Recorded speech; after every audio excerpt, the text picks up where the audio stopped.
Cuando abrí la puerta de mi casa después de regresar 3 días antes de lo planeado de mis vacaciones, lo primero que vi fueron pedazos de yeso en el suelo y el sonido de un martillo golpeando contra la pared de mi sala. El olor a pintura fresca llenaba el aire, mezclándose con el polvo que flotaba como pequeñas nubes grises. Mi corazón se detuvo por un segundo. Esta era mi casa, mi refugio, el lugar que había construido con mis propias manos y el sudor de tantos años de trabajo. Tatiana estaba parada en el centro de lo que antes era mi sala, sosteniendo una brocha goteando pintura blanca sobre mis pisos de madera. Llevaba puesta una de mis delantales, como si fuera la dueña del lugar. A su lado, Mario, mi propio hijo, movía mis muebles hacia un rincón como si fueran objetos que estorbaran. La pequeña Lilian, mi nieta de 8 años, corría entre ellos con las manos sucias de pintura, riendo como si todo fuera un juego divertido. Me quedé paralizada en la entrada, con mi bolsa de viaje todavía en la mano, tratando de procesar lo que estaba viendo. Las paredes de mi sala, que yo había pintado de un suave color crema hace apenas 6 meses, ahora mostraban parches irregulares de blanco brillante. Mi sofá favorito, ese donde me sentaba cada tarde a ver las telenovelas después del trabajo, estaba cubierto con una lona plástica manchada.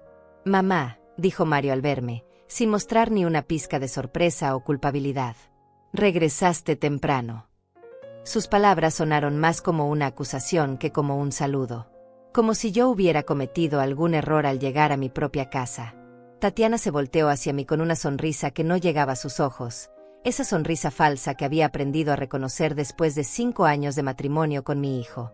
«Rosalba, qué bueno que ya estás aquí», me dijo, dejando la brocha sobre un bote de pintura que había colocado encima de mi mesa de centro. «Estoy haciendo algunas mejoras antes de que nos mudemos aquí». Las palabras me golpearon como un puño en el estómago. ¿Mudarse? ¿A mi casa? Nadie me había preguntado nada. Nadie me había consultado si estaba de acuerdo con que vinieran a vivir conmigo. Y mucho menos nadie me había pedido permiso para destrozar mis paredes y cambiar todo según sus antojos. ¿De qué estás hablando?, logré preguntar, aunque mi voz salió más débil de lo que hubiera querido. Mario se acercó y puso su brazo alrededor de los hombros de Tatiana, en ese gesto protector que antes reservaba para mí cuando era niño y alguien lo molestaba en la escuela. Ahora ese mismo brazo me excluía, me convertía en la intrusa en mi propio hogar. «Mamá, ya lo habíamos conversado.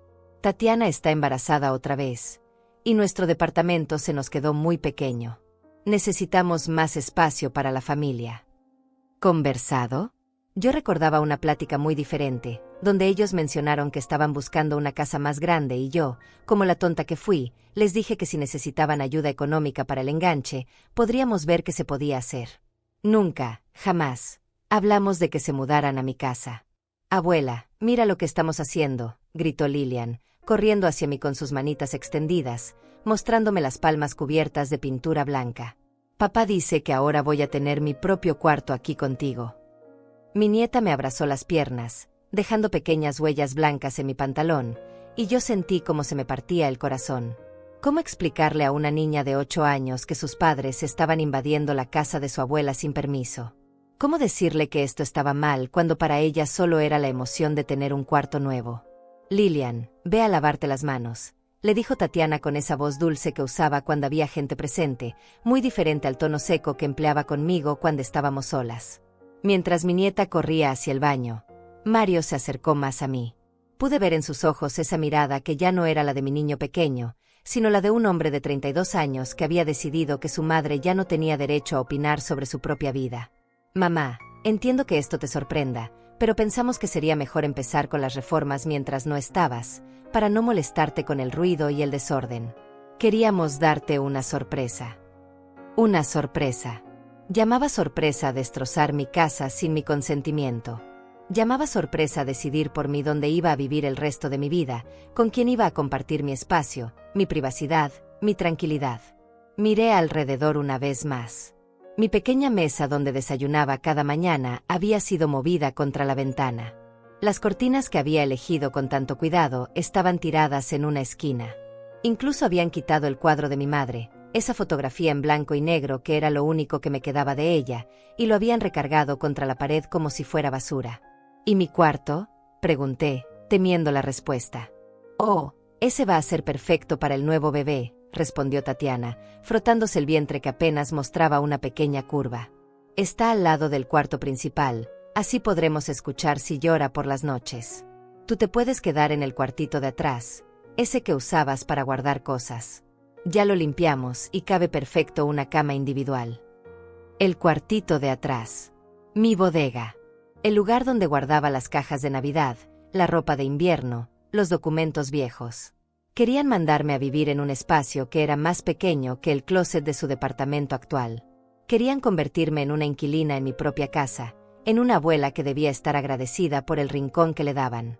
Esto no se puede quedar así, murmuré, más para mí misma que para ellos. ¿Cómo dices, mamá? Mario me miró con esa expresión de impaciencia que había desarrollado en los últimos años, como si mis opiniones fueran caprichos de una mujer mayor que no entendía el mundo moderno. Como si mis sentimientos fueran obstáculos para sus planes perfectos. Nada, respondí, porque en ese momento no tenía fuerzas para pelear. No tenía argumentos preparados para esta invasión que nunca vi venir. Solo estoy cansada del viaje. Tatiana sonrió con esa sonrisa victoriosa que apareció en su rostro cada vez que yo cedía, cada vez que yo elegía la paz familiar sobre mis propios derechos. Por supuesto, suegra. Debe ser difícil regresar y encontrar tantos cambios. Pero ya verás que cuando terminemos todo va a quedar precioso. Esta casa tiene mucho potencial. Potencial.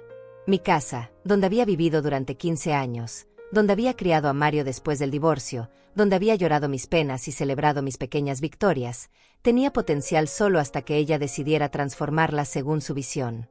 Subí las escaleras hacia mi cuarto, arrastrando mi maleta, y cuando abrí la puerta me encontré con cajas apiladas por todos lados. Mis cosas, mi ropa, mis libros, todo empacado como si ya hubieran decidido que yo no tenía derecho a mantener mi espacio personal. En la cama había más cajas, etiquetadas con la letra de Tatiana, ropa de bebé, juguetes nuevos, decoración nursery. Me senté en la orilla de la cama, entre las cajas que contenían mi vida, y por primera vez en muchos años, lloré. Lloré por la traición de mi propio hijo, por la audacia de mi nuera, por mi propia cobardía al no defenderme desde el primer momento. Fue en ese momento, sentada en mi cuarto convertido en bodega, que tomé una decisión. Esta guerra la habían empezado ellos, pero yo iba a decidir cómo terminaría. Y fue así que todo desmoronó. Pero déjame volver al principio, a cómo una mujer de 62 años llegó a este momento de traición familiar, para que entiendas por qué lo que pasó después no fue venganza, sino justicia. Mi nombre es Rosalba Godínez y tengo 62 años. Trabajo desde los 14, cuando mi padre decidió que las mujeres no necesitaban educación y me sacó de la escuela para que ayudara en la casa. He limpiado oficinas, cuidado niños ajenos, vendido comida en la calle, cosido ropa hasta que mis dedos sangraron, y he hecho todo lo que una mujer tiene que hacer para sobrevivir sin depender de nadie. Cuando Mario tenía 6 años y su padre nos abandonó por una mujer 20 años menor, no tuve tiempo para llorar. Tenía que pagar la renta, comprar comida, y asegurarme de que mi hijo no sintiera el vacío que había dejado ese hombre. Trabajaba de día limpiando una clínica dental y de noche cosía vestidos para quinceañeras. Mis manos siempre estaban ocupadas, siempre dolían, pero nunca se detuvieron. La casa donde ahora vivo la compré hace 15 años, cuando Mario tenía 17.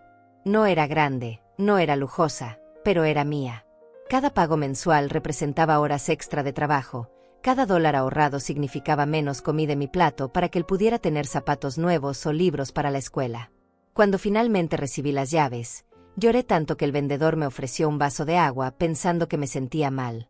Durante todos esos años, Mario fue mi razón de vivir. Era un niño dulce, inteligente, que me ayudaba con las tareas de la casa y me decía que cuando fuera grande me iba a comprar una casa más bonita. Los fines de semana, cuando yo estaba demasiado cansada para cocinar, él preparaba quesadillas y me las llevaba a la cama diciéndome que era mi turno de descansar. Terminó la preparatoria con buenas calificaciones y consiguió trabajo en una empresa de construcción. No pudo ir a la universidad porque necesitábamos el dinero, pero siempre fue responsable, siempre me ayudó con los gastos de la casa. Éramos un equipo, él y yo contra el mundo. Todo cambió cuando conoció a Tatiana hace 6 años. Ella trabajaba como recepcionista en un consultorio médico y tenía esa belleza artificial que viene de las inyecciones y los tratamientos costosos. Usaba ropa que costaba más que mi sueldo de un mes y hablaba como si el mundo le debiera algo por existir. Desde el principio supe que no le gustaba. No por celos de madre, sino porque vi cómo me miraba, como si fuera un obstáculo en sus planes. Cuando venían a cenar, ella se sentaba en mi mesa criticando la comida, diciendo que tenía demasiada sal o que la carne estaba muy cocida. Nunca ofrecía ayuda para lavar los platos y siempre encontraba excusas para que Mario no viniera solo a visitarme. «Tu mamá es muy intensa», le decía a Mario cuando pensaba que yo no podía escucharla. «Necesitas poner límites. Ya no eres un niño». Y Mario, mi niño que antes me defendía de todo y de todos, comenzó a cambiar. Dejó de venir los domingos a comer conmigo. Dejó de llamarme todos los días para preguntarme cómo estaba. Dejó de ser el hijo que había criado y se convirtió en el esposo que Tatiana estaba moldeando. Cuando se casaron, hace 5 años, yo pagué la mitad de la boda. Gasté los ahorros que tenía para mi retiro porque quería que mi hijo fuera feliz. Tatiana eligió todo: el vestido que costó $3,000, las flores que costaron otros $2,000, el salón de fiestas que costó $8,000. Yo solo fui la madre del novio que pagó las cuentas y sonrió para las fotos. La primera vez que me pidieron dinero prestado fue 6 meses después de la boda. Necesitaban $5,000 para el enganche de un auto nuevo porque, según Tatiana, no podía llegar a su trabajo en transporte público como una cualquiera. Les presté el dinero que había logrado ahorrar trabajando horas extra limpiando oficinas los fines de semana. Nunca me lo devolvieron. La segunda vez fueron otros $3,000 para el depósito de su departamento porque el lugar donde vivían era demasiado modesto para una mujer de la clase de Tatiana. Otra vez abrí mi alcancía, literalmente, porque guardaba billetes en una lata de café que escondía debajo de mi cama. Tampoco me lo devolvieron. Cuando nació Lilian hace 8 años, yo fui quien se quedó con Tatiana en el hospital porque Mario tenía que trabajar. Fui quien la cuidó durante su recuperación, quien se levantaba en las madrugadas a cambiar pañales y preparar biberones. Fui quien compró la cuna, el cochecito, la ropa de bebé, y quien pagó los primeros meses de pañales y leche de fórmula. «Es tu obligación como abuela», me decía Tatiana cuando yo llegaba a su casa después de trabajar 10 horas, cargando bolsas de comida y productos para el bebé. «La familia se ayuda». Pero esa ayuda siempre era en una sola dirección. Cuando me enfermé de gripe y pasé una semana en cama con fiebre, ninguno de los dos vino a ver cómo estaba. Cuando se me descompuso el refrigerador y tuve que comprar uno nuevo, no me ofrecieron ni $1 de los miles que les había prestado. Durante estos años, he trabajado más duro que nunca para mantener mi independencia. Además de mi trabajo de limpieza en la clínica, empecé a hacer tamales los fines de semana para vender en el mercado. Cada domingo me levantaba a las 4 de la mañana para preparar la masa, rellenar los tamales y cocinarlos por horas. Luego cargaba mis ollas pesadas hasta el puesto que rentaba por $50 al día. Vendía tamales de pollo, de cerdo, de dulce, de rajas con queso. Mis manos estaban siempre manchadas de chile y masa, mis pies siempre dolían de estar parada todo el día, pero cada dólar que ganaba era mío. Nadie me lo podía pedir prestado, nadie me podía decir cómo gastarlo. Con esos dólares compré mis muebles nuevos hace 3 años. Con esos dólares pinté mi casa y arreglé el jardín. Con esos dólares me di algunos pequeños gustos que me había negado durante décadas. Una televisión más grande, sábanas de buena calidad, una cafetera que hacía el café exactamente como me gustaba. Mario y Tatiana veían mis mejoras con una mezcla de sorpresa y molestia. Como si no pudieran creer que la mujer que siempre les había dado todo tuviera algo propio, algo que ellos no habían pedido prestado o reclamado como suyo. «Mamá, estás gastando mucho dinero en cosas innecesarias», me decía Mario cuando veía mis pequeñas compras. «Deberías ahorrar para tu vejez». Pero cuando necesitaban algo, ahí estaba yo con mi billetera abierta. Cuando Lilian necesitaba zapatos para la escuela, cuando se les descompuso el calentador de agua, cuando Tatiana quería un vestido nuevo para la boda de su hermana. Siempre tenía dinero para ellos. Nunca tenía derecho a gastarlo en mí misma. El año pasado decidí tomarme las primeras vacaciones de mi vida adulta. 61 años trabajando sin parar, y finalmente me iba a dar el lujo de descansar una semana. Renté una pequeña cabaña en las montañas, un lugar sencillo pero limpio donde podía leer, caminar, y no escuchar el teléfono sonando con las crisis constantes de Mario y Tatiana. «¿Vacaciones?», me preguntó Tatiana como si hubiera dicho que me iba a la luna. «¿No te parece un poco egoísta?». Lillian te va a extrañar mucho. Pero me mantuve firme. Por primera vez en décadas, dije no. Me fui a mis vacaciones con la conciencia tranquila, pensando que una semana de ausencia les haría valorar todo lo que hacía por ellos. Nunca imaginé que esa semana la usarían para planear cómo apoderarse de mi casa. Ahora, sentada entre las cajas que contenían mi vida empacada sin mi permiso, entendía que había creado a un monstruo.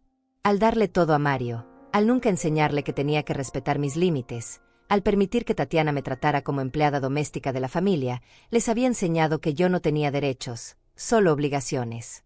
Pero los monstruos que uno crea también los puede destruir. Y yo estaba a punto de recordarles quién era realmente Rosalba Godínez. Compré esta casa cuando tenía 47 años, después de 15 años de rentar cuartos húmedos y departamentos con cucarachas donde Mario y yo vivíamos como gitanos, mudándonos cada vez que el dueño subía la renta o decidía vender. Estaba cansada de que mi hijo creciera sin raíces, sin un lugar que pudiera llamar hogar de verdad. La encontré un sábado por la mañana, después de vender mis tamales en el mercado. Era una casa pequeña en una colonia de clase media, no lujosa pero decente. Tenía 2 recámaras, un baño completo, una sala que se conectaba con la cocina y un pequeño patio trasero donde soñaba con plantar tomates y chiles. El precio era de $60,000. Para una mujer que ganaba $800 al mes limpiando la clínica dental, esa cantidad sonaba como $1 millón. Pero el vendedor, un hombre mayor llamado don Vicente Martínez, me miró fijamente cuando le dije que no tenía para el enganche. ¿Cuánto tienes ahorrado?, me preguntó mientras caminábamos por la casa vacía. $5,000, le respondí con vergüenza, porque había tardado 3 años en juntar esa cantidad guardando $20 o $30 cada semana en mi lata de café. ¿Y tienes trabajo fijo? Sí, desde hace 8 años en la misma clínica. Y hago tamales los fines de semana. Don Vicente se quedó pensando un momento, mirando hacia el patio donde crecían hierbas silvestres y donde yo ya imaginaba a Mario jugando fútbol. Mira, señora, yo también empecé de abajo. Mi esposa y yo criamos 4 hijos en esta casa, y ahora ya están todos casados y nosotros nos vamos a vivir con nuestra hija mayor.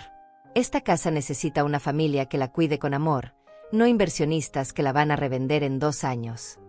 Me ofreció un trato que cambió mi vida, $5,000 de enganche y pagos mensuales de $500 durante 12 años, sin intereses bancarios, sin papeleo complicado. Solo un contrato simple entre 2 personas que se entendían. Pero hay una condición, me dijo antes de que yo pudiera responder. Si alguna vez no puedes pagar, me hablas antes de atrasarte. Y si alguna vez quieres vender, me das la primera oportunidad de comprarla de vuelta. Acepté sin pensarlo 2 veces. Esa noche, Mario y yo celebramos comiendo pizza en el suelo de nuestra nueva sala, usando cajas como mesa. Él tenía 17 años y estaba tan emocionado como yo. Por primera vez en su vida, iba a tener su propio cuarto, un lugar donde podía poner sus pósters de fútbol y estudiar sin que los vecinos de al lado prendieran la música a todo volumen. Los primeros años fueron duros. $500 al mes significaba que de mis $800 de sueldo, solo me quedaban $300 para comida, servicios, transporte y todo lo demás. Muchas noches cenábamos frijoles con tortillas, y yo le decía a Mario que era mi comida favorita para que no se sintiera mal. Trabajaba limpiando la clínica de lunes a viernes, y los sábados y domingos me levantaba a las 4 de la mañana para hacer tamales. Compraba la masa, la carne, los chiles, todo al mayoreo para ahorrar algunos dólares. Mis manos estaban siempre rojas de tanto amasar, y mi espalda dolía de estar inclinada sobre las ollas, pero cada tamal que vendía me acercaba más a ser dueña completa de mi casa. Mario me ayudaba los fines de semana. Él cargaba las ollas pesadas hasta el mercado, me ayudaba a servir a los clientes, y contaba el dinero al final del día. Éramos socios, un equipo trabajando hacia el mismo sueño. Mamá, me decía mientras caminábamos de regreso a casa con las ollas vacías, cuando termine la escuela voy a conseguir un buen trabajo y te voy a ayudar a pagar la casa más rápido. Y cumplió su promesa. Cuando se graduó de preparatoria, empezó a trabajar en la constructora y me daba $200 cada mes para los pagos de la casa. Con su ayuda, logré pagar algunos meses por adelantado y hasta pude comprar muebles nuevos para reemplazar los que habíamos conseguido de segunda mano. La casa se fue convirtiendo en nuestro santuario. Pinté las paredes de colores alegres, planté flores en el patio, Puse cortinas en todas las ventanas. Cada mejora la pagaba con mis tamales. Cada dólar gastado era una inversión en nuestro futuro. Cuando finalmente hice el último pago, hace 3 años, don Vicente vino personalmente a entregarme las escrituras. Tenía 85 años, pero seguía siendo un hombre elegante y formal. «Felicidades, señora Rosalba», me dijo mientras me entregaba los papeles que me convertían oficialmente en propietaria. «Esta casa ahora es completamente suya. Que la disfrute muchos años». Esa noche hice una fiesta pequeña. Invité a mis vecinas, a Mario y a Tatiana, que acababan de casarse. Preparé mole, arroz, frijoles, y compré un pastel en la panadería. Era mi celebración, mi momento de triunfo después de 12 años de sacrificios. Mario estaba orgulloso de mí. Me abrazó fuerte y me dijo: «Mamá, lo lograste. Ahora ya tienes tu lugar en el mundo». Pero Tatiana no compartía su entusiasmo. Toda la noche estuvo criticando la casa, diciendo que era muy pequeña, que estaba en una colonia muy modesta, que las casas nuevas en los fraccionamientos eran mucho más bonitas. «No entiendo por qué te costó tanto comprar algo tan sencillo», me dijo mientras yo cortaba el pastel. «Mi papá compró nuestra casa en 2 años, y es mucho más grande». No le respondí porque no quería arruinar mi celebración, pero sus palabras me dolieron. Para ella, mi casa era pequeña y modesta. Para mí, era la prueba de que una mujer sola podía lograr cualquier cosa si trabajaba lo suficiente. Durante los siguientes meses, noté que Tatiana siempre tenía comentarios sobre mi casa. Que los muebles estaban viejos, que la cocina necesitaba remodelación, que el baño era demasiado pequeño.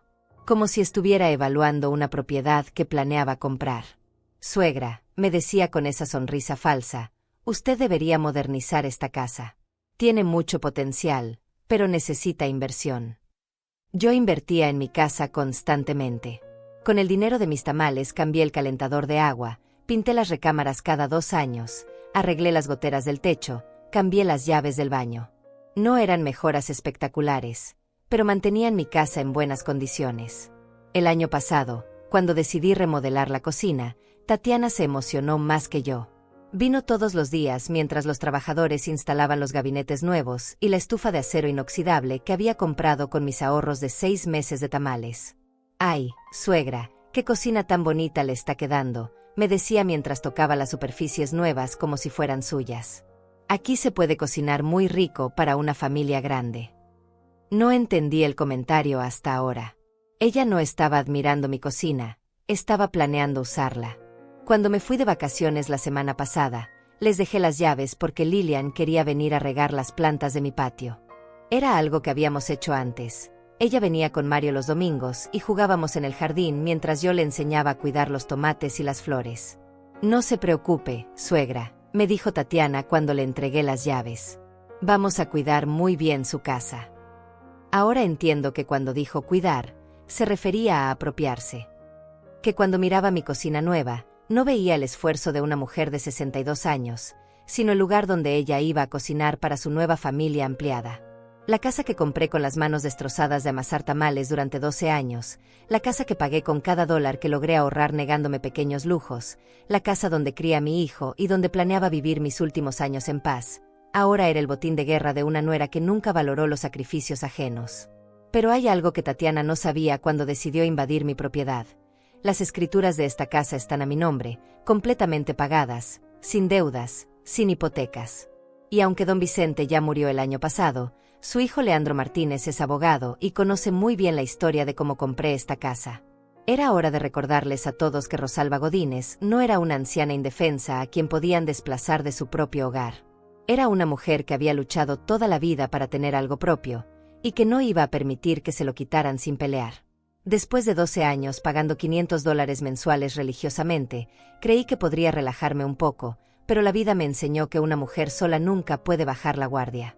La casa necesitaba mantenimiento constante, y yo era la única responsable de cada tubo que se tapara, cada pared que se manchara, cada problema que apareciera. El primer año después de terminar de pagar, el calentador de agua se descompuso. Era diciembre y no teníamos agua caliente para bañarnos. El plomero me cobró $600 por un calentador nuevo, dinero que tuve que sacar de mis ahorros para emergencias. Mario estaba recién casado y apenas le alcanzaba para sus propios gastos, así que no pude pedirle ayuda. Me levantaba todos los días a las 5 de la mañana para llegar puntual a la clínica dental. Después de 8 horas limpiando consultorios, desinfectando instrumentos y trapear pisos, regresaba a casa a las 3 de la tarde.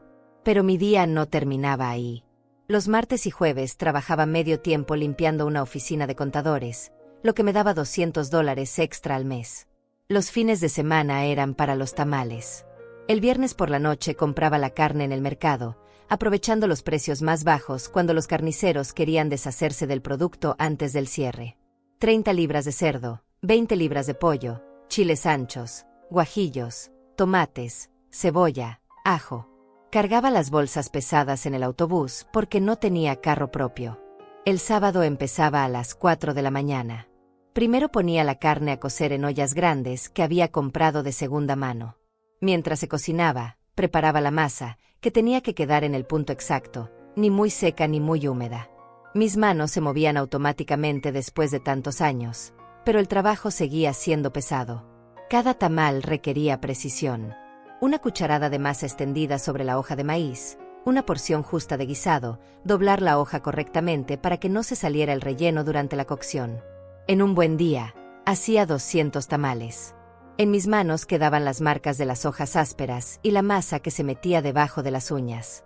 La cocción duraba 2 horas.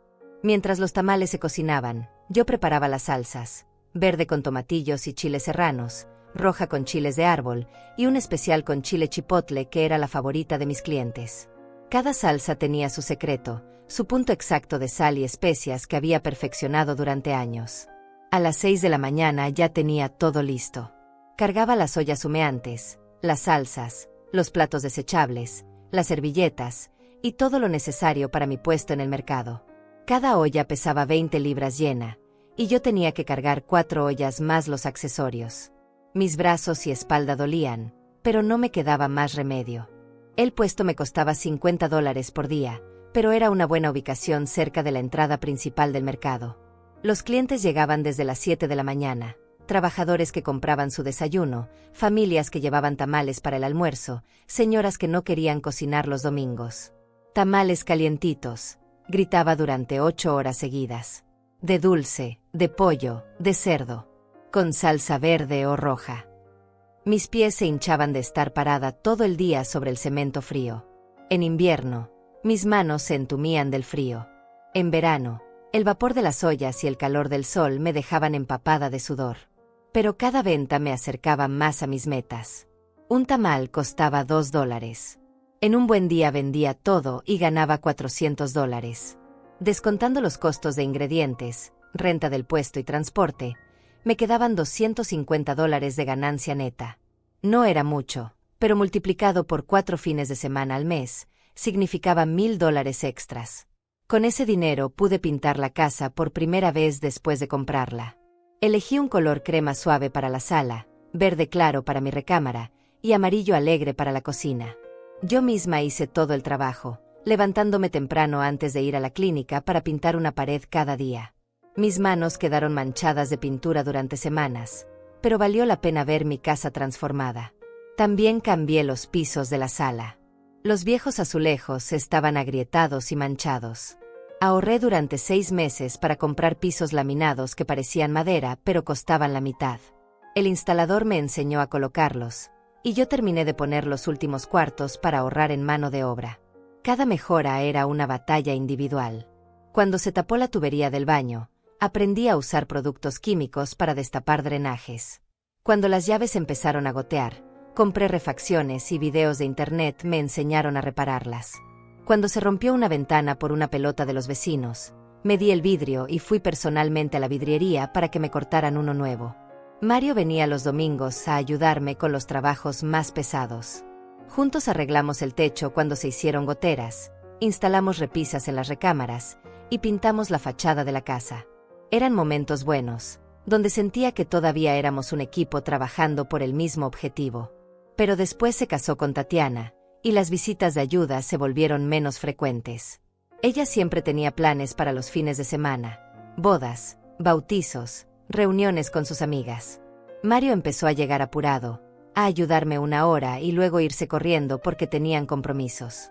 Mamá, ya contrata a alguien para que te ayude, me decía cuando yo le pedía que me ayudara a mover los muebles para limpiar bien la casa. Ya no estás para estos trabajos pesados. Pero contratar ayuda costaba dinero que yo prefería invertir en mejoras permanentes. Además, nadie iba a cuidar mi casa como yo la cuidaba. Nadie iba a limpiar cada rincón con el mismo amor. Nadie iba a notar los pequeños detalles que hacían la diferencia. Los tamales seguían siendo mi fuente de ingresos extra, pero el trabajo se volvió más pesado con la edad. Mis manos ya no eran tan ágiles, mi espalda se cansaba más rápido, mis pies dolían más después de estar parada todo el día. Algunos domingos llegaba a casa tan agotada que me quedaba dormida en el sofá con la ropa puesta. Pero no podía parar. Cada dólar extra significaba independencia. Significaba poder arreglar lo que se rompiera sin pedirle ayuda a nadie. Significaba no ser una carga para mi hijo, que ya tenía sus propias responsabilidades económicas. El año pasado decidí remodelar la cocina completamente. Era el proyecto más ambicioso que había emprendido desde que compré la casa. Los gabinetes viejos estaban desgastados, la estufa tenía 20 años, y el fregadero se había manchado permanentemente. Ahorré durante 8 meses, trabajando horas extra en la clínica y haciendo tamales incluso cuando estaba enferma de gripe. Cada dólar lo guardaba en una caja de zapatos debajo de mi cama, marcando en un cuaderno cuánto llevaba reunido y cuánto me faltaba para llegar a los $8,000 que costaba la remodelación completa. Contraté a José Díaz, un carpintero recomendado por mis vecinas. Era un hombre honesto que me dio precios justos y trabajó con cuidado. Durante 3 semanas, mi cocina fue un caos de polvo y herramientas, pero yo estaba emocionada viendo cómo se transformaba el corazón de mi casa.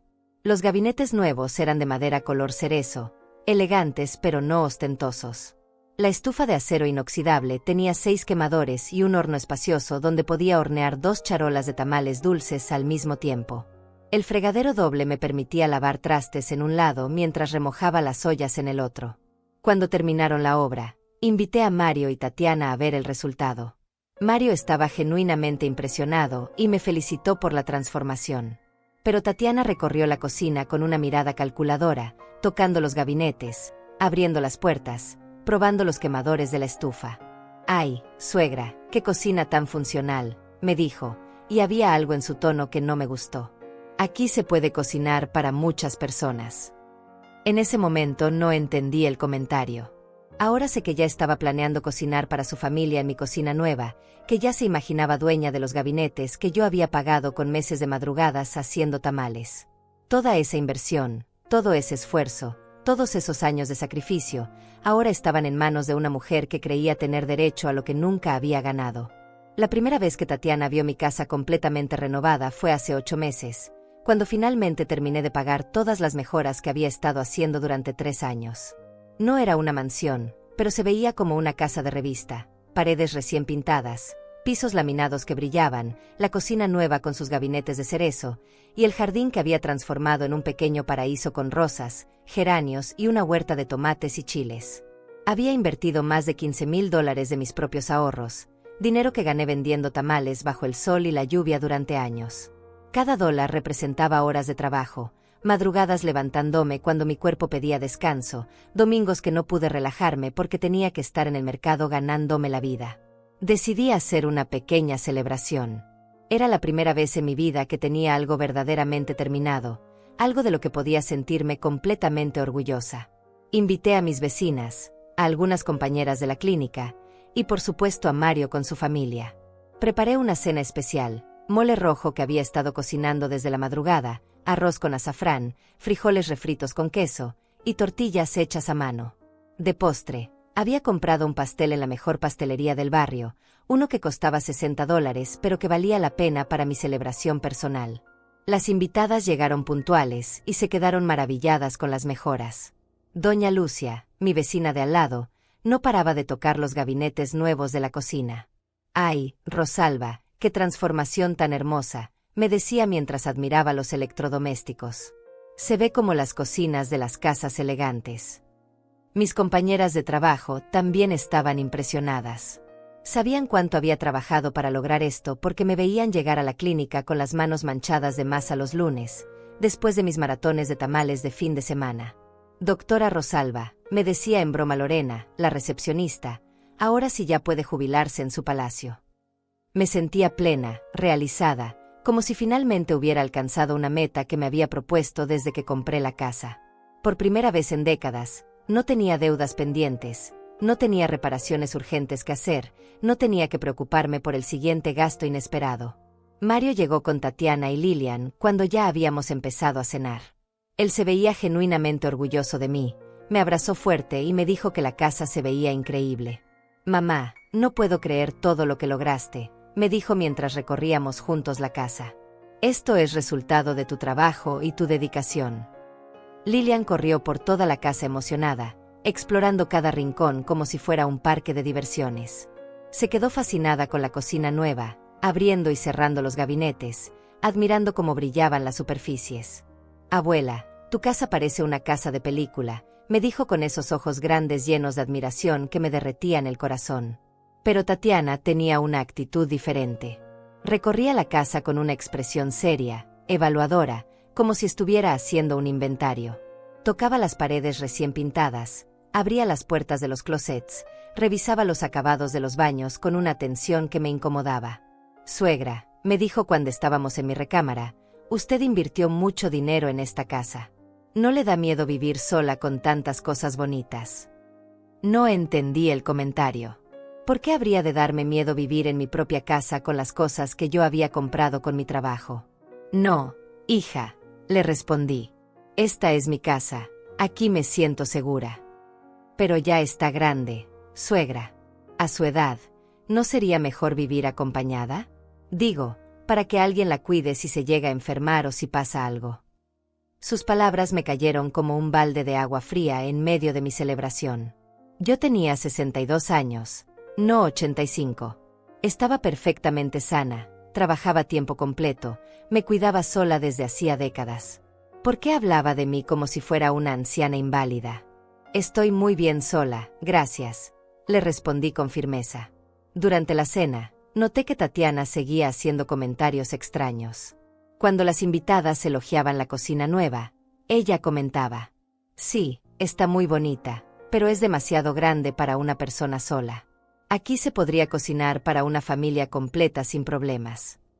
Cuando admiraban el espacio de la sala, ella añadía: «Claro, este espacio daría para poner más muebles, hasta un corralito para niños cabría perfecto aquí al lado de la ventana».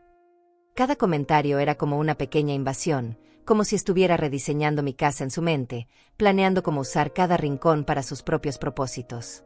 Después de la cena, cuando ya se habían ido las otras invitadas, Mario, Tatiana y Lilian se quedaron un rato más. Yo estaba lavando platos en mi fregadero nuevo cuando escuché a Tatiana hablando en voz baja con Mario en la sala. «Mira nada más todo este espacio desperdiciado», le decía. «Tu mamá vive sola en una casa que podría albergar a toda una familia». «Es su casa, amor», respondió Mario, pero su voz sonaba vacilante. «Claro que es su casa, pero piénsalo, nosotros pagamos renta todos los meses, Lilian no tiene un patio donde jugar, y tu mamá está aquí sola en una casa que ya ni necesita tan grande». Me quedé inmóvil junto al fregadero, fingiendo que lavaba el mismo plato mientras escuchaba cada palabra. «¿Qué propones?», preguntó Mario. «Nada todavía, solo digo que sería conveniente para todos si viviéramos juntos. Nosotros la cuidaríamos, ella tendría compañía, y Lilian crecería con su abuela. Todos ganaríamos». Salí de la cocina con las manos mojadas, fingiendo que no había escuchado nada. «¿Ya se van?», pregunté con la sonrisa más natural que pude fingir. «Sí, suegra, ya es tarde y mañana trabajo», respondió Tatiana, pero me miró de una manera diferente, como si acabara de confirmar algo en su mente. Esa noche no pude dormir. Las palabras de Tatiana se repetían en mi cabeza como un disco rayado. Había algo calculador en su forma de evaluar mi casa, algo depredador en sus comentarios sobre el espacio desperdiciado. Los días siguientes, empezó a visitarme más frecuentemente. Siempre con excusas: que Lilian quería ver a la abuela, que pasaban por la zona y decidieron saludar, que necesitaba el número de teléfono del plomero que había arreglado mi tubería. pero yo notaba cómo sus ojos recorrían cada habitación, cómo abría gabinetes como si estuviera familiarizándose con el espacio, cómo medía con la vista dónde cabría una cuna en mi recámara o un escritorio en el cuarto que yo usaba para guardar ropa de temporada. «Ay, suegra», me decía mientras admiraba por 10ª vez mi cocina, «qué suerte tiene de tener una cocina tan espaciosa. Nosotros en nuestro departamento apenas cabemos los 3, y ahora con el nuevo bebé que viene». Fue la primera vez que mencionó estar embarazada. Lo dijo de forma casual, como quien comenta el clima, pero vi como Mario se tensó al escucharla. «¿Están esperando otro bebé?», pregunté, genuinamente sorprendida. «Sí, pero es muy reciente. Apenas me enteré hace una semana», respondió tocándose el vientre con esa sonrisa que había aprendido a desconfiar. Esa noche Mario me llamó por teléfono. «Mamá, quería contarte lo del bebé personalmente, pero Tatiana se me adelantó». «Me da mucho gusto, hijo. ¿Cómo se sienten?» «Emocionados, pero también preocupados. El departamento se nos va a quedar muy pequeño con 2 niños». Ahí estaba. La conversación que Tatiana había estado preparando durante semanas. El momento en que mi hijo me pediría lo que ella ya había decidido que era suyo por derecho. «Mamá», continuó Mario, «¿tú qué opinarías si nosotros nos mudáramos contigo? Sería temporal, solo hasta que encontremos una casa más grande». Y ahí fue cuando entendí que mi celebración de hace un mes no había sido el final de un proyecto, sino el inicio de una invasión. Que cada dólar que invertí en mejorar mi casa, cada hora que trabajé para hacerla hermosa, había sido en realidad una inversión involuntaria en el futuro hogar de mi nuera. Cuando Mario me preguntó por teléfono si podían mudarse temporalmente conmigo, mi primera reacción fue el silencio. Un silencio largo y pesado que él interpretó como consideración, pero que en realidad era shock. Después de 62 años de vida, había aprendido que cuando alguien dice temporal, especialmente en temas de vivienda, casi siempre significa permanente. «Mamá, ¿estás ahí?», preguntó Mario después de unos segundos.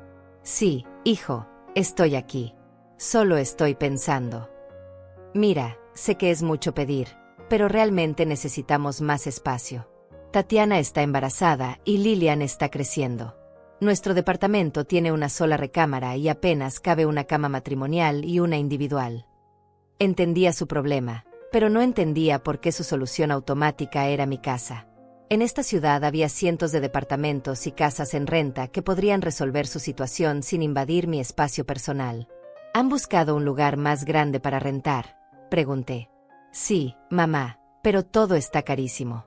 Un departamento de 2 recámaras cuesta mínimo $1,200 al mes, y nosotros apenas podemos pagar los 700 que pagamos ahora». $1,200 era exactamente lo que yo ganaba en la clínica dental trabajando tiempo completo. Para ellos era mucho dinero, pero para mí representaba mi independencia económica completa.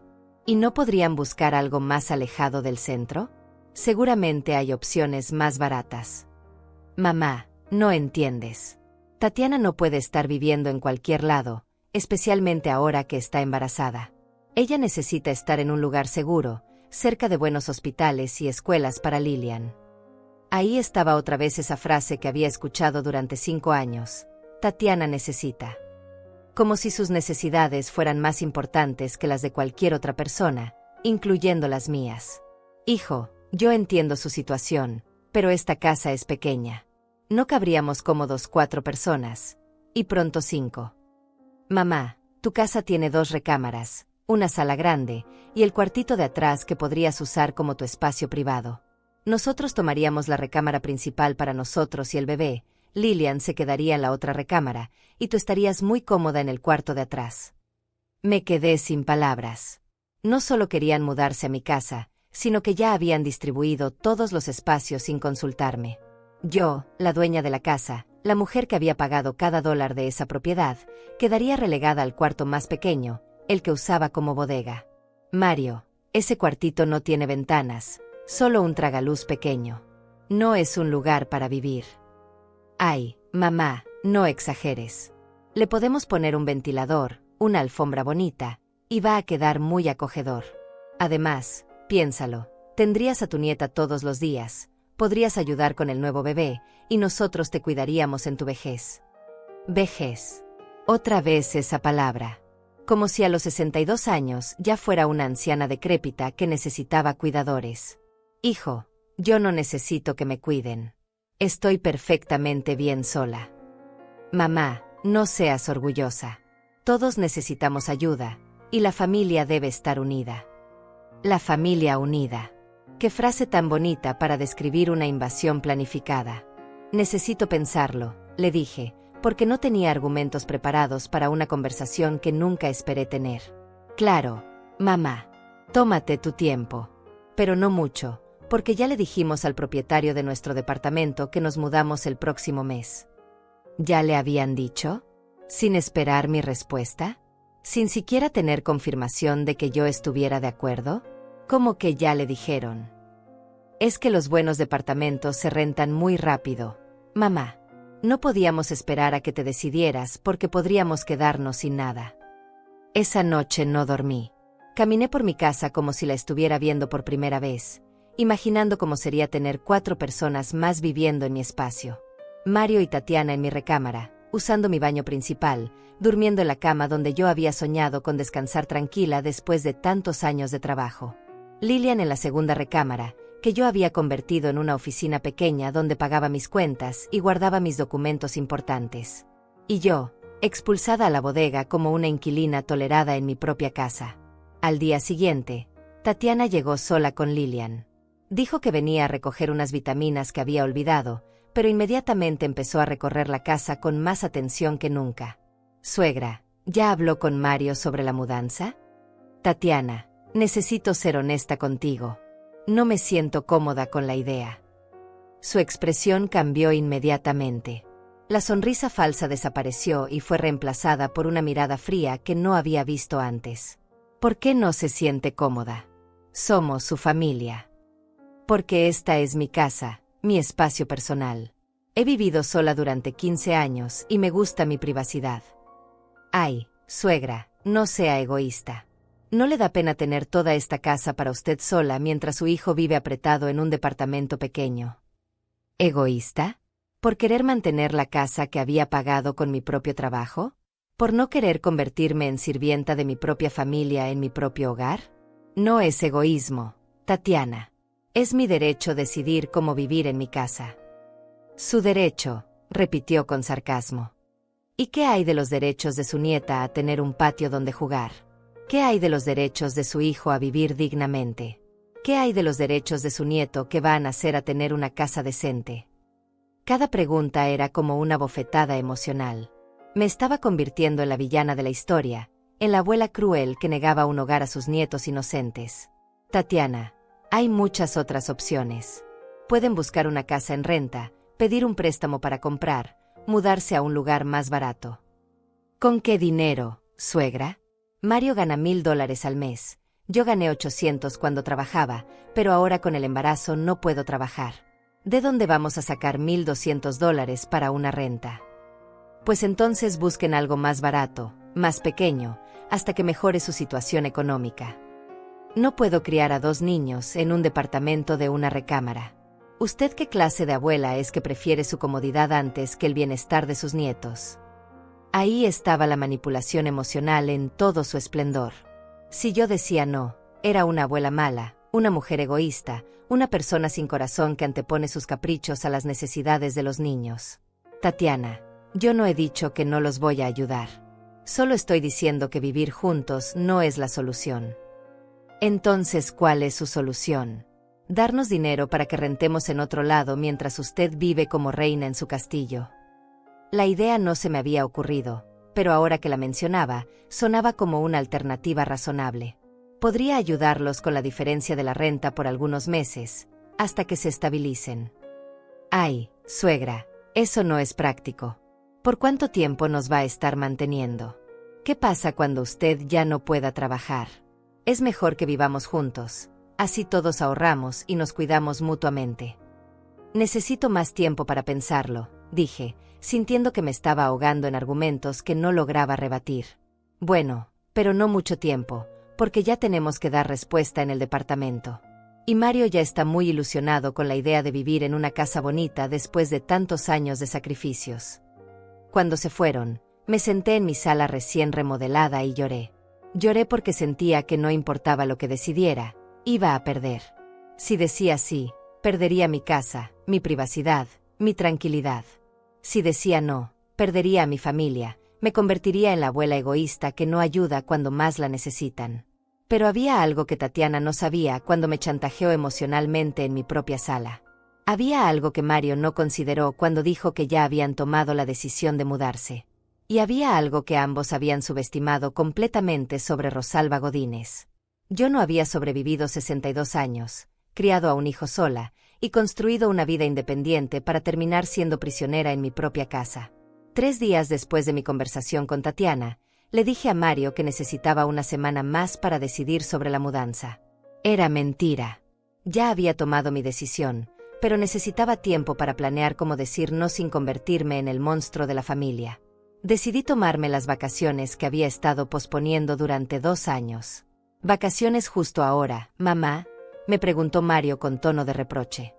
Pensé que íbamos a resolver el tema de la casa esta semana. Hijo, necesito despejar mi mente. Cuando regrese te doy una respuesta definitiva. Renté una pequeña cabaña en las montañas, un lugar sencillo donde podría caminar, leer y pensar sin presiones. Antes de irme, le entregué las llaves de mi casa a Mario. Por favor, cuida mis plantas del patio. Riégalas cada tercer día, especialmente los tomates que están empezando a dar fruto. No te preocupes, mamá. Vamos a venir con Lilian para que ella juegue en el jardín mientras regamos. Durante esos 7 días en las montañas, tomé la decisión más difícil de mi vida como madre. Iba a decirles que no. No se podían mudar a mi casa. Buscaría la manera de ayudarlos económicamente por algunos meses, pero mi hogar seguiría siendo mi hogar. Practiqué el discurso cientos de veces mientras caminaba entre los pinos. Las palabras exactas que usaría, los argumentos que daría, la forma de mantenerte firme ante el chantaje emocional que sabía que vendría. Decidí regresar 3 días antes para tener tiempo de acomodar mis ideas y hablar con Mario el fin de semana. El miércoles en la tarde, manejé de regreso a la ciudad sintiéndome más tranquila de lo que había estado en semanas. Pero cuando llegué a mi casa y abrí la puerta, mi mundo se desplomó. El sonido del martillo fue lo primero que escuché. Luego el olor a pintura fresca y polvo de yeso. Mi sala estaba irreconocible. Las paredes que yo había pintado de crema suave ahora tenían parches blancos irregulares. Mis muebles estaban amontonados en un rincón cubiertos con lonas plásticas, y había cajas por todos lados. Tatiana estaba parada en el centro del caos, sosteniendo una brocha chorreando pintura, como si fuera la dueña del lugar. Mario movía mi sofá favorito como si fuera un estorbo, y Lilian corría entre ellos con las manos sucias, riendo como si todo fuera un juego. «Regresaste temprano», fue lo primero que me dijo Mario, como si yo hubiera cometido algún crimen al llegar a mi propia casa. «Estoy haciendo algunas mejoras antes de que nos mudemos aquí», me anunció Tatiana con esa sonrisa que no llegaba a sus ojos. «¿Mejoras?» Llamaba mejoras a destrozar mi casa sin mi permiso. «¿De qué hablas? Yo nunca dije que se podían mudar». «Ay, suegra, Mario y yo lo hablamos y decidimos que era lo mejor para todos. Usted estaba tardando mucho en decidir y nosotros necesitábamos actuar rápido». Caminé como zombi por mi propia casa, viendo la destrucción que habían hecho en solo 3 días. En mi recámara habían quitado mi cama y mis muebles, que ahora estaban apilados en el pasillo. Las paredes tenían hoyos donde habían quitado mis cuadros y fotografías. En el closet habían colgado ropa que no era mía. «¿Dónde están mis cosas?», pregunté con la voz quebrada. «Tranquila, mamá», me dijo Mario sin mirarme a los ojos. «Todo está empacado en cajas. Ya acomodamos tu cama en el cuarto de atrás». El cuarto de atrás. Mi bodega. El espacio sin ventanas donde guardaba las decoraciones navideñas y la ropa de invierno. Ahí era donde habían decidido que yo iba a vivir el resto de mi vida. Abrí la puerta del cuartito y efectivamente ahí estaba mi cama individual, la que había comprado para cuando Mario era adolescente, apretujada entre cajas apiladas hasta el techo. No cabía ni un buró. La ropa la habían colgado en ganchos pegados a la pared, y mis zapatos estaban en bolsas de plástico en el suelo. «Esto no puede ser», murmuré. «¿Cómo dice, suegra?» Tatiana había aparecido detrás de mí, todavía con la brocha en la mano, gotas de pintura blanca cayendo sobre el piso que yo había instalado con tanto cuidado. «Que esto no puede ser». Esta es mi casa. Ustedes no pueden tomar decisiones sin consultarme. Suegra, no sea dramática. Es solo una reorganización temporal mientras nos acomodamos todos. ¿Temporal? Ya quitaron todos mis muebles de mi propia recámara. Es que nosotros necesitamos más espacio para el bebé que viene. Su cama individual no cabía junto con nuestra cama matrimonial y la cuna. La cuna. Ya tenían una cuna en mi recámara. Una cuna blanca con ositos rosa que habían colocado exactamente donde yo tenía mi cómoda con el espejo donde me arreglaba cada mañana antes de ir al trabajo. Tatiana, yo nunca di permiso para esto. Ay, suegra, deje de hacer drama. Mario es su hijo. Esta casa también es de él por derecho. Esta casa no es de Mario. Está escriturada a mi nombre, yo la pagué completa, yo hice todas las mejoras. Pero él es su único hijo. Tarde o temprano va a heredar todo, ¿no? Solo estamos adelantando un poco las cosas. ¿Adelantando las cosas? ¿Estaba planeando mi muerte para justificar la invasión de mi casa? Mario se acercó cuando escuchó que habíamos subido la voz. Mamá, cálmate. Sé que es un cambio grande, pero ya verás que vamos a estar muy bien todos juntos. Mario, quiero que saquen todas sus cosas de mi casa. Ahora mismo. Mamá, no podemos hacer eso. Ya entregamos nuestro departamento. ¿Qué significa que ya entregaron el departamento? Pues que ya nos salimos. Mamá, el nuevo inquilino ya se mudó. Me quedé sin aire. No solo habían invadido mi casa sin permiso, sino que habían quemado sus naves para que yo no tuviera más opción que aceptarlos. Ustedes planearon esto desde el principio, dije, sintiéndome traicionada hasta la médula. Mamá, no lo veas así. Pensamos que era mejor actuar mientras no estabas para que no tuvieras que lidiar con el estrés de la mudanza. ¿El estrés de la mudanza? El estrés es llegar a mi casa y encontrármela invadida. Lilian se acercó corriendo y me abrazó las piernas con sus manitas sucias de pintura. Abuela, ¿ya viste mi cuarto nuevo? Papá me dijo que ahora voy a vivir aquí contigo para siempre. Para siempre. Esas palabras me atravesaron como un puñal. No era una mudanza temporal, no era una ayuda familiar de algunos meses. Era una ocupación permanente de mi hogar, de mi vida, de mi futuro. Suegra, me dijo Tatiana bajando la voz y acercándose como si fuéramos confidentes. Entiendo que sea difícil adaptarse a los cambios a su edad. Pero piénselo bien, va a tener a su familia cerca, va a poder ayudar con sus nietos, y nosotros la vamos a cuidar cuando sea necesario. Yo no necesito que me cuiden. Por ahora no, pero ya está grande. ¿Qué va a pasar en unos años cuando ya no pueda trabajar? ¿Qué va a pasar si se enferma y está sola en esta casa tan grande? Otra vez el mismo argumento. Convertirme en una anciana inválida para justificar robarme mi independencia. Además, continuó Tatiana, nosotros vamos a ayudar con todos los gastos de la casa. Los servicios, el mantenimiento, las reparaciones. Ya no va a tener que preocuparse por nada. Era la gota que derramó el vaso. Me querían hacer sentir que me estaban haciendo un favor al invadir mi casa. Quiero que se vayan, dije con toda la firmeza que pude reunir. Mamá, no seas así, me rogó Mario. Ya estamos aquí, ya está todo acomodado. Dale una oportunidad a esta nueva etapa. No quiero una nueva etapa. Quiero mi casa de vuelta. Suegra, me dijo Tatiana con esa sonrisa condescendiente que tanto odiaba, ¿por qué no duerme en eso? Mañana va a ver las cosas de manera diferente. Esa noche, acostada en la cama individual de mi antiguo cuarto de trastes, rodeada de cajas y sin poder ni encender la luz porque el interruptor estaba bloqueado por una pila de ropa, tomé una decisión que cambiaría todo.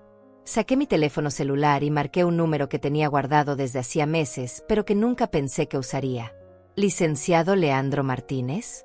Soy Rosalba Godínez, la señora que compró la casa de su papá don Vicente.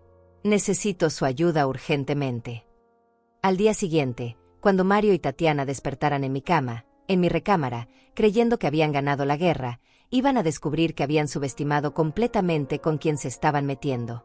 El jueves por la mañana, mientras Mario y Tatiana dormían tranquilamente en mi cama como si fuera suya, yo ya estaba despierta desde las 5 preparando el contraataque más importante de mi vida. Había pasado la noche en vela, no solo por la incomodidad de dormir en un cuarto sin ventilación entre cajas polvorientas, sino porque mi mente trabajaba a toda velocidad planeando cada detalle de lo que iba a hacer. A las 6 de la mañana salí de la casa sin hacer ruido. Tenía 3 citas importantes ese día, y ninguna de ellas sabía de mi existencia todavía. Mi primera parada fue el despacho del licenciado Leandro Martínez, el hijo de don Vicente que me había vendido la casa 15 años atrás. Su oficina quedaba en el centro de la ciudad, en un edificio viejo pero elegante donde varios abogados compartían espacio. Llegué exactamente a las 8 cuando abrían. Señora Godínez, me recibió el licenciado Martínez, un hombre de unos 50 años con el mismo rostro honesto de su padre. Por teléfono me contó algo sobre problemas con su propiedad. Le expliqué toda la situación, cómo mi hijo y mi nuera habían invadido mi casa sin permiso aprovechando que yo estaba de vacaciones, cómo habían destruido paredes y movido todos mis muebles, cómo se habían deshecho de su departamento para obligarme a aceptar la situación. ¿Usted en algún momento les dio permiso por escrito para mudarse o hacer modificaciones a la propiedad?, me preguntó mientras tomaba notas. Jamás. Nunca firmé nada, nunca di consentimiento verbal definitivo. Les dejé las llaves únicamente para que regaran mis plantas. Y ellos contribuyeron económicamente a la compra o mejoras de la casa. Mario me ayudó con $200 mensuales durante 2 años cuando era soltero, pero eso fue hace más de 5 años. Desde que se casó, nunca más aportó ni $1 para la casa. Al contrario, yo les he prestado más de $10,000 que nunca me devolvieron. El licenciado Martínez revisó las escrituras de la casa que yo había llevado. Todo estaba perfectamente en orden. La propiedad estaba registrada únicamente a mi nombre, sin deudas, sin gravámenes, sin ningún otro nombre en los documentos.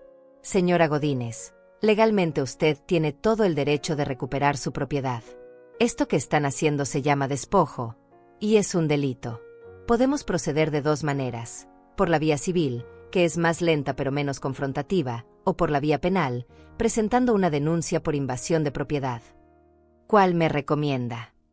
Dado que ya destruyeron parte de su propiedad y se niegan a salir voluntariamente, yo recomendaría la vía penal. Es más rápida y efectiva. ¿Qué necesita de mí?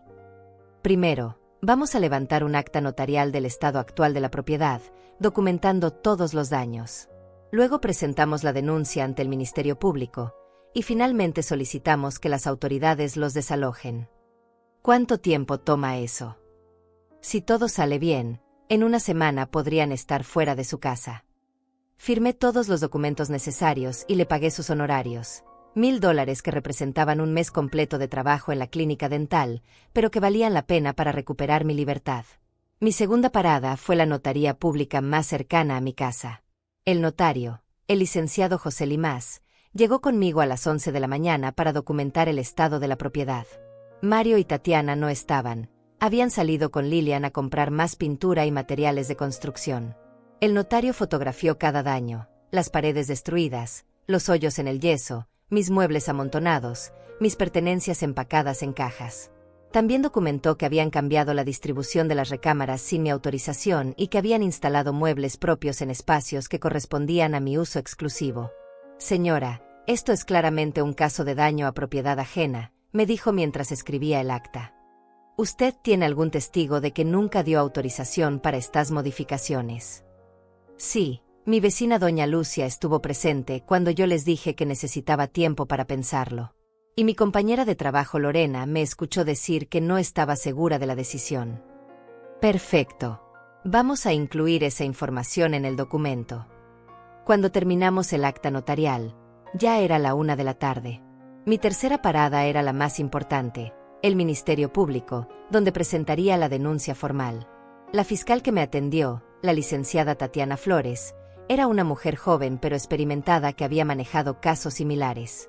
Señora Godínez, lo que me está describiendo es un delito de despojo agravado, porque además del apoderamiento ilícito de su propiedad, causaron daños materiales, me explicó mientras revisaba los documentos que yo había traído. ¿Qué sigue ahora? Vamos a girar una orden de presentación para que comparezcan ante esta fiscalía.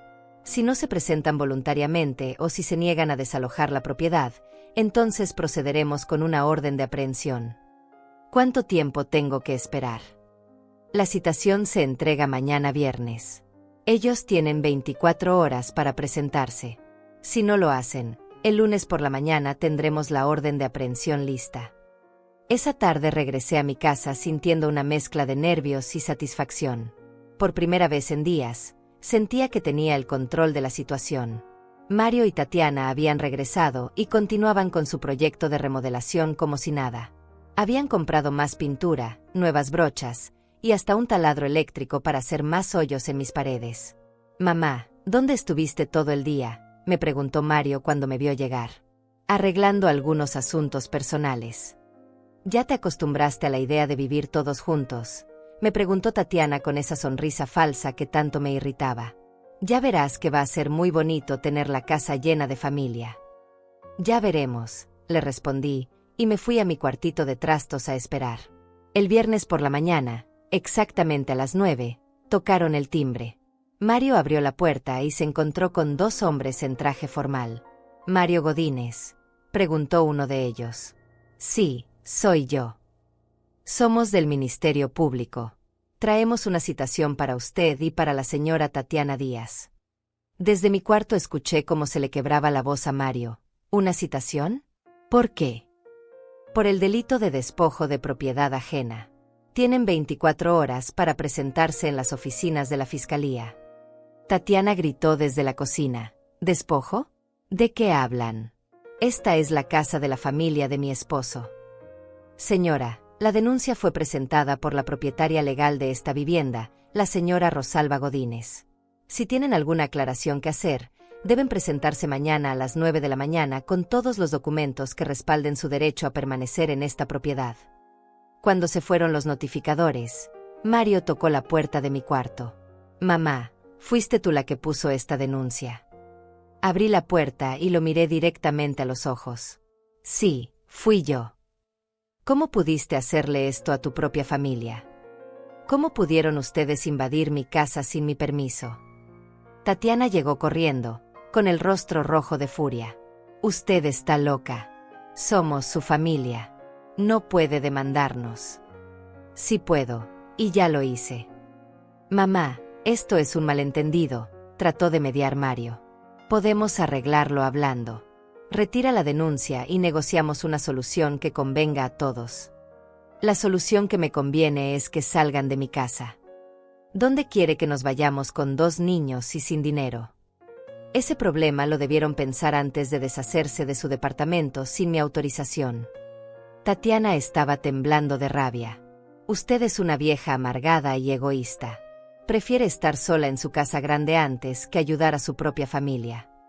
Prefiero mi tranquilidad antes que ser prisionera en mi propia casa».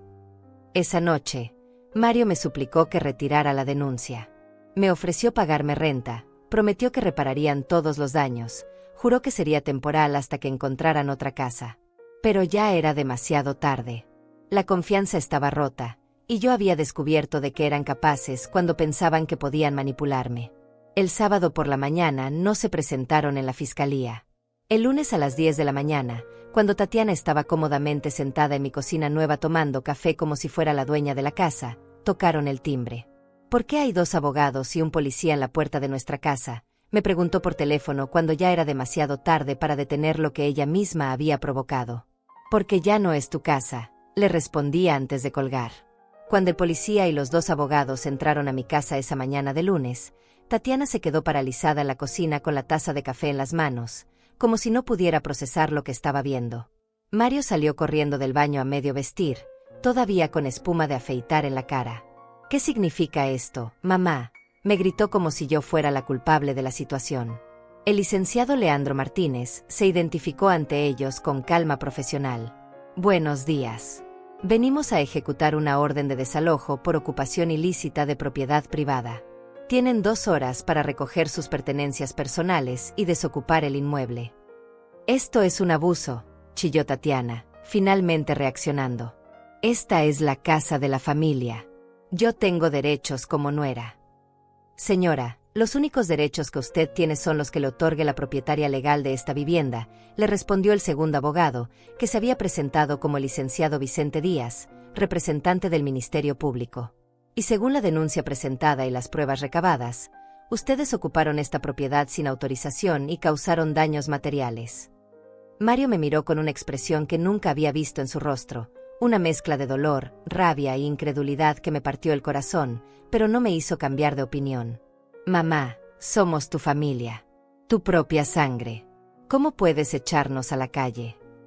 La misma sangre que invadió mi casa sin permiso, destruyó mis paredes, movió mis muebles, y me mandó a dormir en un cuarto sin ventanas. Le respondí con una voz más firme de lo que me sentía por dentro. Pero nosotros te íbamos a cuidar, insistió Mario. Íbamos a ser una familia unida. Una familia unida no se impone por la fuerza, hijo. El policía, un hombre mayor llamado comandante Marco Limas, había visto casos similares antes. Se dirigió a Mario y Tatiana con tono paternal pero firme. Miren, jóvenes, entiendo que esto es difícil, pero la ley es muy clara. Esta señora es la propietaria legal de la vivienda y tiene derecho a decidir quién vive aquí y quién no.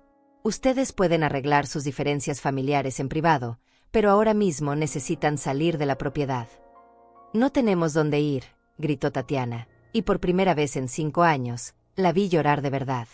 No eran lágrimas de manipulación, eran lágrimas de pánico genuino. Estoy embarazada. Tengo una niña de 8 años. No puede dejarnos en la calle. Por un momento, solo por un momento, sentí que mi resolución se tambaleaba. Ver a Lilian confundida y asustada, aferrada a la pierna de su madre, me dolió más de lo que esperaba. Abuela, me dijo mi nieta con los ojos llenos de lágrimas, ¿ya no me quieres? ¿Ya no quieres que viva contigo? Esas palabras me atravesaron el pecho como una daga. Pero respiré profundo y me recordé por qué estaba haciendo esto. Te quiero mucho, mi niña. Pero tus papás tomaron decisiones sin preguntarme, y ahora tienen que asumir las consecuencias. Tatiana se acercó a mí con actitud suplicante, completamente diferente a la mujer arrogante que había conocido durante 5 años. Suegra, por favor, denos una oportunidad. Prometo que todo va a ser diferente. Vamos a respetar sus espacios, vamos a ayudar con todos los gastos, vamos a reparar todo lo que dañamos. Tatiana, tuviste 5 años para respetarme. 5 años para tratarme como familia en lugar de como empleada. 5 años para valorar todo lo que hice por ustedes. Pero ahora va a ser diferente. Lo juro por mis hijos. Los juramentos se hacen antes de romper la confianza, no después. Mario se acercó y trató de tomarme las manos, pero yo me alejé. Mamá, por favor, retira la denuncia. Te prometo que vamos a buscar otra solución. Solo necesitamos tiempo. El tiempo se les acabó cuando decidieron invadir mi casa. El licenciado Martínez intervino. Señores, ya pasó media hora. Tienen hora y media para recoger sus cosas. Lo que siguió fue un caos de llanto, gritos y cajas. Mario y Tatiana corrían por toda la casa empacando ropa, juguetes de Lilian y las pocas pertenencias que habían traído. Tatiana lloraba mientras doblaba ropa de bebé que había comprado para el cuarto que nunca iba a ser suyo. ¿Dónde vamos a guardar todo esto?, le preguntó Mario a su esposa mientras cargaba cajas hacia un taxi que habían llamado. No sé, repetía Tatiana entre sollozos. Tal vez en casa de mi hermana por unos días. Lilian se acercó a mí una última vez antes de irse. Abuela, ¿puedo venir a visitarte los domingos? Antes de que pudiera responder, Tatiana la tomó de la mano bruscamente. No, mija. Ya no vamos a venir más a esta casa. ¿Por qué no? Porque tu abuela prefiere estar sola que tener a su familia cerca. Era su último intento de manipulación, usar a la niña para hacerme sentir culpable. Pero yo ya había aprendido a reconocer sus tácticas. Cuando finalmente salieron por la puerta, arrastrando maletas y cargando cajas, Mario se volteó hacia mí una última vez. Mamá, espero que seas feliz con tu decisión. Pero recuerda que las familias no se reconstruyen fácilmente después de algo así. Recuerda tú que las familias tampoco se construyen pisoteando a sus miembros, le respondí. El taxi se fue con ellos adentro, y mi casa quedó en silencio por primera vez en una semana. Pero era un silencio diferente al que había conocido antes. Era un silencio pesado, cargado de decisiones irreversibles y relaciones rotas. Los días siguientes fueron los más difíciles. No porque extrañara tenerlos en mi casa, sino porque extrañaba la ilusión de tener una familia funcional. Me dolía saber que Lillian probablemente crecería pensando que su abuela era una mujer cruel que los echó de su casa. Mario me llamó 3 veces esa primera semana. Las primeras 2 fueron para insultarme, para decirme que era una madre desnaturalizada, que había destruido a su familia por capricho. La tercera vez, una semana después, su voz sonaba diferente. Mamá, encontramos un departamento. Es pequeño, pero es limpio y el precio es justo. Me da gusto, hijo. Tatiana quiere que sepas que no te perdona. Dice que nunca más va a dirigirte la palabra. Lo entiendo. ¿Y tú? ¿Los perdonas a ellos? La pregunta me tomó por sorpresa. Durante días había estado pensando si yo necesitaba perdón, no si yo debía perdonar. Los perdono, Mario. Pero eso no significa que voy a permitir que vuelva a pasar. Podré venir a visitarte. Esta siempre será tu casa cuando vengas con respeto. Han pasado 3 meses desde el desalojo. Mario viene a visitarme los domingos, solo, y poco a poco estamos reconstruyendo una relación adulta basada en el respeto mutuo. Me cuenta que Tatiana está bien, que el embarazo avanza sin problemas, que Lillian se adaptó a la nueva escuela. No pregunto por Tatiana y él no me cuenta detalles. Algunos puentes se queman completamente, y está bien así. Mi casa volvió a ser mi refugio. Reparé las paredes dañadas, regresé mis muebles a su lugar, y planté nuevas flores en el jardín. Cada mañana despierto en mi propia cama, desayuno en mi cocina nueva, y salgo a trabajar sabiendo que voy a regresar a un hogar que es verdaderamente mío. A veces me preguntan mis vecinas si no me da soledad vivir sola a mi edad. Les respondo que la soledad elegida es muy diferente a la compañía impuesta. Que hay una diferencia enorme entre estar sola y ser prisionera en tu propia casa. He aprendido que defender tus límites no te convierte en mala persona, aunque otros te hagan sentir así. Que la familia que te chantajea emocionalmente no es familia, es manipulación disfrazada de amor. Y sobre todo, he aprendido que a los 62 años todavía tengo derecho a tomar decisiones sobre mi propia vida, aunque a otros no les gusten. Algunas noches, cuando me siento en mi sala remodelada a ver las telenovelas, pienso en Lillian y me pregunto si algún día entenderá por qué su abuela tuvo que elegir entre ser respetada o ser amada. Espero que sí. Espero que cuando sea una mujer adulta, entienda que su abuela le enseñó la lección más importante de todas, que nadie, ni siquiera la familia, tiene derecho a robar tu paz. El silencio de mi casa ya no es pesado. Ahora es liberador. Es el sonido de una mujer que finalmente aprendió que elegir a sí misma no es egoísmo. Es supervivencia.